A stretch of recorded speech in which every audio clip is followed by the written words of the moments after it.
Okay, so what happens after the smart money starts paying attention?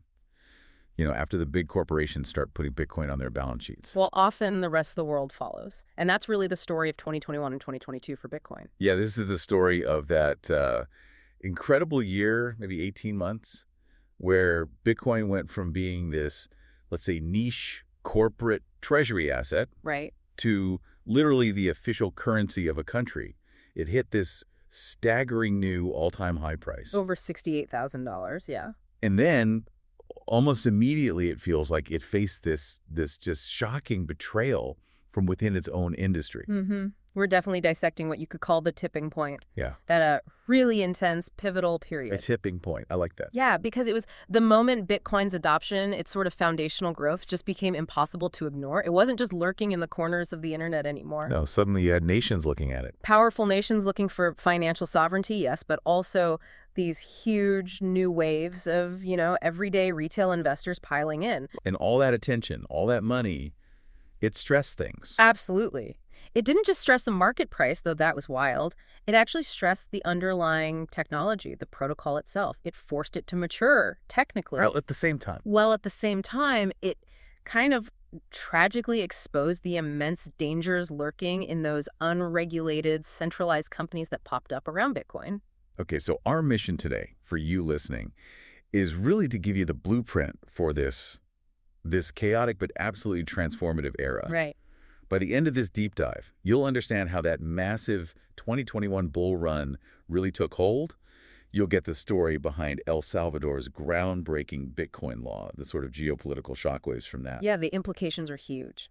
And crucially, the painful global lesson that came from those big centralized failures, like FTX collapsing. And you'll see how Bitcoin's core ideas, its foundational principles, actually provided the resilience when everything else seemed to be crumbling. Even when the industry built on top of it was just falling apart.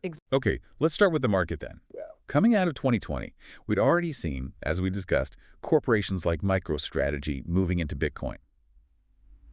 But 2021, that was the year the floodgates really opened, wasn't it? Oh, absolutely. The price just exploded, reaching that all-time high, over $68,000 per Bitcoin. It wasn't just, a temporary rally. It felt different. It felt like validation. It was validation. It was almost institutional FOMO, the fear of missing out, but on a global scale. Right, because those early corporate moves we covered, MicroStrategy, Square. They acted like a massive green light, almost a regulatory signal for other big players. It wasn't this fringe internet thing anymore. It was being treated as a legitimate alternative for corporate treasuries. Yes. And the smart money, the institutional investors, they realized they couldn't afford not to have some allocation. The risk wasn't owning Bitcoin. The risk was not owning Bitcoin. And it wasn't just investment funds hiding in the background either. Yeah. We saw massive household name companies getting involved directly. Yeah, Tesla obviously made huge headlines, added Bitcoin to its balance sheet. And briefly accepted it for car payments, which sent a huge signal about corporate confidence, even if they reversed that later for environmental concerns they cited. Right, but the bigger move, arguably, for mainstream adoption was PayPal. Yeah, tell us about that. Well, PayPal essentially enabled its hundreds of millions of users globally to buy, hold, and sell cryptocurrencies, including Bitcoin, right there in the app they already use. That's huge. That brings it to people who would never, ever have signed up for a dedicated crypto exchange. Exactly. It lowered the barrier to entry massively. So you had this confluence, institutional buying, corporate treasury adoption, and suddenly vastly easier retail access. Bitcoin was officially going mainstream as a financial asset. And that incredible speed, that velocity of adoption, Yeah. that must have put enormous pressure on the network itself, just Yeah. the sheer number of transactions. It did. And look, as you know from history, every truly disruptive technology hits this kind of scaling wall eventually. Right, you hear the critics pipe up, it's too slow, it can't handle the volume. It's the classic pattern. We saw it with the internet itself, right? People forget, but experts seriously warn that things like Usenet or email or later streaming video would just overwhelm the system and crash everything. Yeah, I remember reading quotes like, if we're really lucky, Bitcoin will continue to fail to scale gracefully for 25 years, just like the internet. It's meant ironically, but highlights the point. Precisely. The point is, successful networks do face scaling challenges. That's a sign of success, not failure. The network then either adapts or it dies. And Bitcoin adapted. It had to adapt because the potential efficiency, especially for things like international payments, was just too big to ignore. That's a key driver. Think about the kind of value transfer Bitcoin was already demonstrating, even back then. There were documented cases of people moving enormous sums. Like the $150 million example. Exactly, moving $150 million between two Bitcoin accounts. The final settlement was effectively instantaneous, maybe 10 minutes for confirmation, and the fees were tiny, minimal, sometimes functionally zero if you weren't in a rush. And compare that to the old way. Compare that to using the traditional banking system, SWIFT transfers. That same transaction would take days, involve multiple intermediary banks each taking a cut, cost thousands, maybe tens of thousands in fees. Plus counterparty risk all along the chain. Plus huge counterparty risk. That stark contrast is the disruptive potential that was forcing the system, the Bitcoin network, to mature and scale up. So with this explosion in demand, the core developers, the community, they had to respond internally. They had to improve efficiency. Yes. And that brings us to the really pivotal technical upgrade of this period, the Taproot soft fork. Taproot, okay. Okay. Activated late 2021. November 2021, yeah. It used a consensus mechanism called BIP8 with something called speedy trial signaling to get activated. But the key thing isn't how it got activated, it's what it did. And what was that? It wasn't changing the core philosophy, right? Yeah. No, not at all. It was a crucial engineering upgrade. Think of it like upgrading the engine of a car that suddenly has way more drivers wanting to use it. It was designed to handle the growing complexity and volume, especially from institutional use, much more efficiently. And the core technical change was around digital signatures. Exactly. It's centered on implementing a different, better type of signature scheme called Schnorr signatures. That's specified in BIP 340, if you want the technical detail. Okay, so for those of us like me who aren't cryptography experts, Yeah. what's the big deal? Why replace the old signatures, ECDSA, with these Schnorr ones? What does something like serialization efficiency actually mean for a user or the network? Right, let's break it down. It boils down to getting more privacy, better efficiency, meaning lower fees and more transactions fitting into each block, and more flexibility for complex transactions. And it all stems from managing the limited space in each Bitcoin block more effectively. So remember, the digital signature is fundamental. It's the cryptographic proof. It provides the authorization and authentication. It proves that only the person holding the private key could have possibly approved that transaction. That's the bedrock of Bitcoin security. And the old system, ECDSA, worked, but it wasn't perfect. It worked, it's secure, but it had, let's say, inherent inefficiencies, especially when things got complicated. ECDSA signatures use a format called DER encoding, which means their size can vary. They're often quite large data-wise. Right. For a simple standard transaction, maybe that's fine. But when you started doing more complex stuff, like transactions that needed multiple people to sign off, multi-sig. Like a company needing 3 executives to approve a payment. Exactly. Or transactions with complex conditions like time locks or other smart contract type features. Yeah. The signature data, which has to be included in the block, would just balloon in size. It would get really bloated. Which makes the transaction more expensive because fees are based on size. Correct. More expensive, slower to confirm potentially, and also less private because all the complex conditions and multiple signatures were often visible right there on the blockchain. Okay, so Taproot and Schnorr fixed the bloat. How? Pretty much, yeah. Through much better serialization, basically how the data is written down. Schnorr signatures are different. They always serialize to a fixed, predictable size, just 64, 65 bytes, much smaller and more consistent than ECDSA's variable length. So think of the block like a shipping container with limited space. That's a great analogy. Before Schnorr, complex transactions were like trying to stuff bulky, awkwardly shaped packages into the container. Taproot, using Schnorr, lets you take those complex, multi-party transactions or transactions with complex rules and aggregate them. It uses clever cryptography so that on the blockchain they look like a single, simple, standard-sized signature, even if underneath multiple parties or complex rules were involved. Wow, okay. So it's not just about saving a few bytes here and there, it's about hiding the complexity. Exactly. It makes those complex arrangements, like the corporate multi-signature example, much cheaper, potentially faster, and way more private because the details aren't exposed on-chain. It makes complexity look simple. They call that scriptless multi-signatures. Right. That's the term, yeah. Suddenly, complex smart contracts or multi-party setups become highly efficient. Less potentially privacy-reducing data gets leaked onto the public ledger, and the transaction is lighter, taking up less block weight, meaning lower fees. So this upgrade showed that Bitcoin isn't static. It can evolve. Precisely. It proved Bitcoin isn't just some fixed piece of code from 2009. It's an adaptable protocol.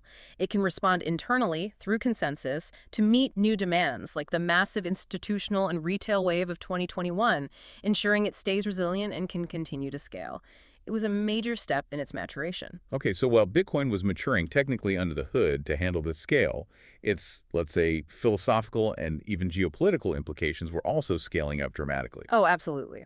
And that really defines the second major theme of this era. The moment Bitcoin stopped being just an asset and potentially became a tool of national sovereignty. That brings us squarely to El Salvador, June 2021. The shot heard round the world, as you called it. It really was. El Salvador became the first nation on earth to pass a law making Bitcoin legal tender, making it official money alongside their existing currency, the US dollar. I mean, that's just a radical move. It fundamentally challenged the historical norm, right? Where money is always imposed by the government, by the nation state, and flows through traditional banks. Completely. This was the ultimate expression of currency as a choice. It was a nation saying, we choose this other system. It was deeply disruptive to the established order. Why did they do it? El Salvador, a relatively small Central American nation. Why take such a huge, controversial step? No. Because the big global financial institutions were definitely not happy. No, they were not happy at all. But El Salvador's motivations under President Bukele were actually deeply practical, even if audacious. There were a few key drivers. They were like, what? First, financial inclusion. At that time, something like 70% of Salvadorans didn't have a bank account. They were completely excluded from the modern financial system, maybe because of where they lived or the costs or paperwork hurdles. And Bitcoin offered a way around that? Potentially, yes. Via a simple smartphone app, the government's Chivo wallet, people could suddenly access digital payments, savings, transfers, a basic financial on-ramp without needing a traditional bank. Okay, that's one reason. What else? The second huge one was remittances. Money sent home from relatives working abroad. That's massive for many countries' economies. Absolutely vital for El Salvador. Billions of dollars flow back home every year from Salvadorans working in the U.S. and elsewhere. But the traditional ways of sending that money... Western Union, bank wires. Exactly. They often skim off 10%, sometimes even 20% or more, through fees and terrible exchange rates. It's extractive. So the Bitcoin law was aimed at cutting out those middlemen.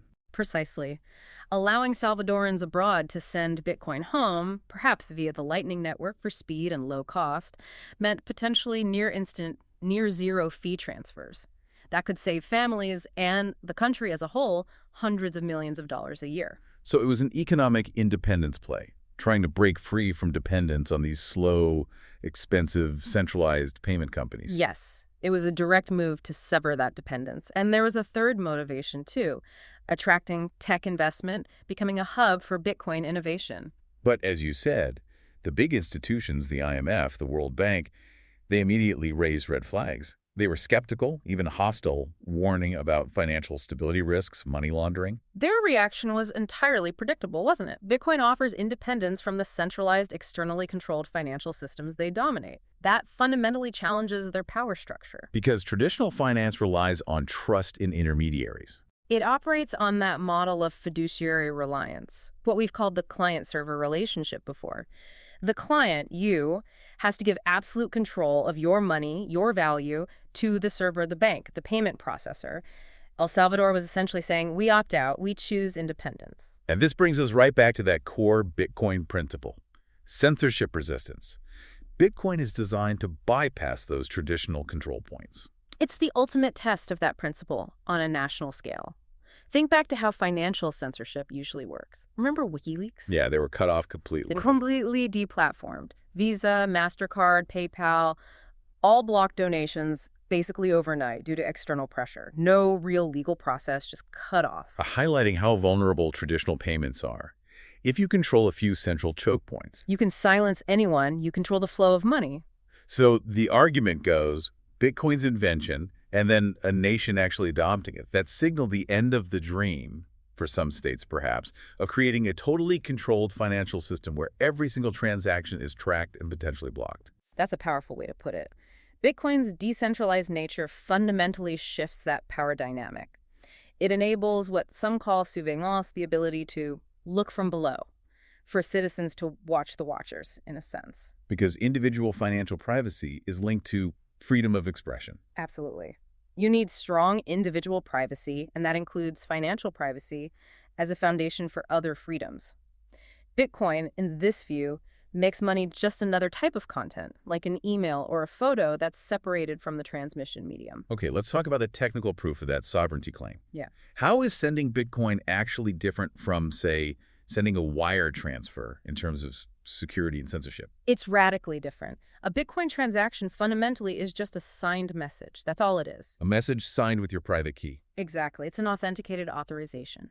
Crucially, the message itself contains no sensitive personal data, no names, addresses, passport numbers, if someone intercepts that broadcast message. What do they see? All they see is the amount, the sending Bitcoin address, a string of characters, and the receiving Bitcoin address. That's it. It doesn't inherently compromise the underlying value or the identity of the users unless they've deliberately linked their real-world identity to those addresses publicly. Which means you don't need a secure, trusted channel, like a bank's private network, to send it. Precisely. Because the security isn't in the channel, it's in the mathematics of the digital signature and the verification done by the decentralized network of nodes. That signed message can be broadcast over any unsecured channel. Like public Wi-Fi? Public Wi-Fi, ham radio, satellite, maybe even smoke signals or carrier pigeons if you are really determined. The medium doesn't matter. There is zero loss of security for the transaction itself because the message is just an open, self-authenticating piece of data. That's a profound difference. It is. It allows for financial expression across the entire spectrum, from the tiny to the enormous, as Andreas Antonopoulos puts it, from person to person, business to business, even government to government potentially, without relying on any trusted third party. That is the true financial independence, the sovereignty that El Salvador, rightly or wrongly, was trying to tap into. Okay, but the narrative, the feeling around Bitcoin and crypto takes this really dark, sharp turn in the second half of this period, mainly in 2022. Yeah, it does. While the core Bitcoin protocol was showing this technical maturity with Taproot and proving its philosophical resilience with a nation adopting it, the wider industry built around Bitcoin was just plagued by crazy speculation and excess. And that culminated in those catastrophic financial crashes of 2022. The house of cards came tumbling down for many. And this is where things get really important for understanding the difference between Bitcoin itself and the crypto industry. Absolutely crucial. This period was the ultimate, incredibly painful demonstration of that difference. The difference between the decentralized, open Bitcoin protocol and the centralized, often opaque financial services industry that had sort of opportunistically sprung up to capitalize on the bull run. We are talking, of course, primarily about the collapse of FTX. The collapse of FTX, Alameda Research, and several other major centralized lenders and exchanges that went bankrupt around the same time. It was a domino effect. And the tragic irony, looking back, is that firms like FTX and its founder, Sam Bankman-Fried, SBF, they were actively cultivating this image of being the safe, regulated, grown-up choice in crypto. Oh, completely. They spent unbelievable amounts of money on marketing, stadium naming rights, celebrity endorsements, political donations, lobbying in D.C. All designed to convince millions of ordinary users and regulators that they were the legitimate, trustworthy pillar of the industry, the safe place to trade and hold your crypto. And that carefully crafted image, that perceived legitimacy, was precisely the mechanism of the betrayal. Because underneath it was a disaster waiting to happen. The collapse in November 2022 was incredibly sudden, shocking. It unfolded over just a few days. But the core of the fraud, which became crystal clear from bankruptcy filings and later charges, was just breathtakingly simple and audacious. What was it, in simple terms? Outright commingling and misuse of customer deposits. Billions of dollars that customers thought were safely held in their FTX accounts were secretly funneled over to Bankman-Fried's personal hedge fund, Alameda Research. A sister trading firm. Yes, and Alameda used that customer money for incredibly risky speculative trading, making venture investments, buying luxury real estate, essentially treating customer funds as their own operational capital and gambling slush fund. It sounds exactly like a traditional bank robbing its customers, just using digital ledgers instead of getaway cars. That's not a bad analogy. It was a massive breach of fiduciary duty taken to the absolute extreme, and it perfectly highlights that critical misunderstanding that still trips up so many people new to this space. Which is confusing holding Bitcoin keys yourself with merely having a balance shown on a screen in a centralized company's app or website. Because when you use one of these centralized exchanges, like FTX was, you aren't actually holding your Bitcoin. No, you are not exercising sovereignty over your funds. You are doing the exact opposite. You are giving custody of your private keys and therefore absolute control over your funds to that third-party company. And the moment you do that, you reintroduce counterparty risk, the very thing Bitcoin was invented to eliminate. Precisely.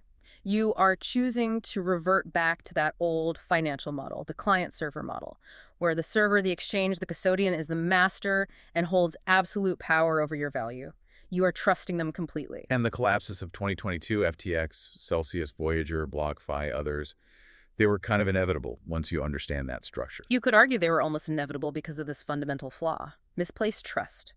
These companies had explicitly vested trust in numerous components outside the secure, mathematically validated Bitcoin blockchain. Like what kind of components? They relied on their own centralized databases, which can be hacked or manipulated. They used hot wallets, keys connected to the internet, which are inherently vulnerable. They had proprietary encryption keys that could be lost or stolen. And most fatally, They relied on the honesty and competence of a very small number of people at the top. exactly, the integrity of just a few individuals. If any one of those centralized points of failure breaks, the database gets wiped, the hot wallet gets drained, the CEO turns out to be a fraud. The whole system collapses, and the users, the customers, are left holding the bag, usually with nothing. It's the digital equivalent of turning up at your bank and they just say, sorry, we don't have your money. Which, let's not forget, has actually happened historically in places like Cyprus, Greece, Lebanon, when governments imposed capital controls or banks just failed.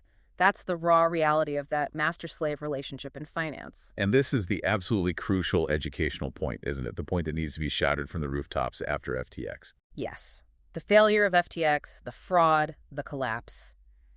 It was a failure of opaque, centralized companies built on misapplied trust and, frankly, criminal behavior. It was not in any way, shape, or form a failure of the decentralized Bitcoin network itself. That's the key distinction.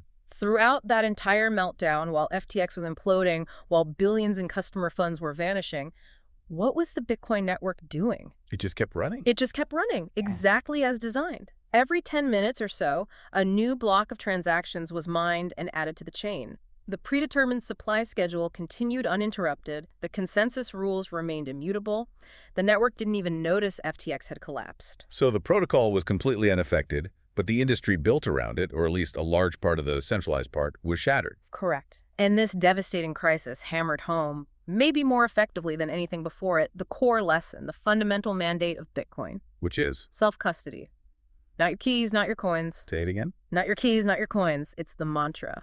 This is the essential takeaway from the wreckage of 2022. It has to be. Self-custody isn't some advanced optional technique for experts. It should be the default security posture for anyone serious about holding Bitcoin.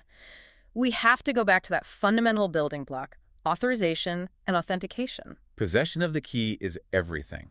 Possession of the private key that can sign a transaction is the only prerequisite to spending Bitcoin. That power, that control, belongs entirely to the user, the individual holder of the key. If you give that key away, you give away the control. It's that simple. So, practically speaking, for you listening, how does an informed user achieve this maximum security, especially after seeing what happened with FTX? The essential practice is called cold storage. Cold storage, meaning keeping the keys offline. Exactly. Cold storage means your private keys, your ultimate security credentials, are generated and stored in a physical or digital form on a system that is never, under any circumstances, connected to the internet or any online network. What does that look like? A special device. It could be a specialized hardware wallet, those little USB-like devices specifically designed for this. It could be a paper wallet, literally the keys printed out or written down and stored securely. Or it could be software wallets on a dedicated computer that is permanently air-gapped, physically disconnected from all networks. And that's the most effective security. It is the most effective technique against both remote hacking, information security failures, and against the kind of outright corporate fraud and mismanagement we saw with FTX. Why? Because the keys, the control, rests solely with the individual owner. So by taking on that personal responsibility of managing your own keys, You transform yourself from being a vulnerable client dependent on the honesty and security of a third party into being your own autonomous bank. the cost of that security is personal vigilance, learning how to do it safely. It is. There's a learning curve, no doubt. But the cost of not doing it, the cost of relying on centralized trust as the FTX collapse showed the world in brutal fashion, is potentially the catastrophic loss of everything. The market, or at least the participants who survived, learned the hard way that when you abandon those core Bitcoin principles, Right. decentralization, self-sovereignty, don't trust verify when you trade those for perceived convenience or the false promises of centralized players. The outcome is almost always vulnerability. And eventually, far too often, betrayal. Hashtag tag conclusion. So looking back at this whole 2021-2022 period, Yeah. it was just defined by these incredible extremes, these massive contradictions, wasn't it? Absolutely. Extreme tension. On one hand, you had Bitcoin showing really advanced technical evolution with the Taproot upgrade, proving it could adapt. And achieving that huge geopolitical milestone, becoming the official currency of a sovereign nation, El Salvador. That felt like a massive step forward. A huge step. But then on the other hand, the speculative, centralized, often unregulated crypto industry that had been built around Bitcoin, it was just rocked by some of the largest, most shocking financial frauds in recent history. And those frauds were rooted entirely in betraying trust, in misapplying those old flawed models of centralized control onto this new technology. Precisely. But the ultimate lesson, the key takeaway from all that chaos, has to be the incredible resilience and the fundamental immutability of the decentralized Bitcoin network itself. While billions were wiped out in FTX and elsewhere. While all these centralized companies were imploding, wiping out hundreds of billions in claimed value, the underlying Bitcoin protocol, that core set of rules and the consensus mechanism that enforces them, remained completely untouched, completely unaffected. It just kept working. It just kept working because a correctly validated Bitcoin blockchain doesn't rely on Sam Bankman-Fried or any CEO. It uses the Genesis block, the very first block, as its ultimate root of trust. And that immutable chain of trust, built block by block through proof of work, continued completely uninterrupted. The fraud, the collapses, they were a painful global reminder. A very painful, very global reminder that in the world of Bitcoin, unlike traditional finance where you have chargebacks and intermediaries, possession really is 10/10 of the law. If you control the keys, you control the Bitcoin. If you don't, you own an IOU that might be worthless. And it's that enduring truth, that proven resilience, that explains why Bitcoin is still here, why it's now arguably a permanent fixture on the global stage. It's survived booms, massive busts, regulatory crackdowns, forks, civil wars within the community, and now massive corporate fraud at the highest levels. It keeps going. We've charted its history, we've seen how it's inherently deflationary by design, that fixed supply, with 99% of all Bitcoin scheduled to be issued by around 2035. And that predictable, unchangeable scarcity, that fixed supply reality, that is now forcing the hand, dictating the strategic decisions of even the world's largest traditional financial players. They realize they can't just ignore it or wish it away anymore. Which sets us up perfectly for our final history deep dive next time. We'll bring everything right up to the present day. Yeah, we'll look at the dramatic arrival of spot Bitcoin ETFs in the US, a huge moment. We'll explore the surprising, maybe even controversial, new forms of expression and data being put directly onto the Bitcoin base layer through things like ordinals and inscriptions. A fascinating development. And we'll cover the other key current events that are shaping Bitcoin's future right now as it continues that journey, maturing from just a disruptive asset into potentially a permanent necessary layer of the global financial system.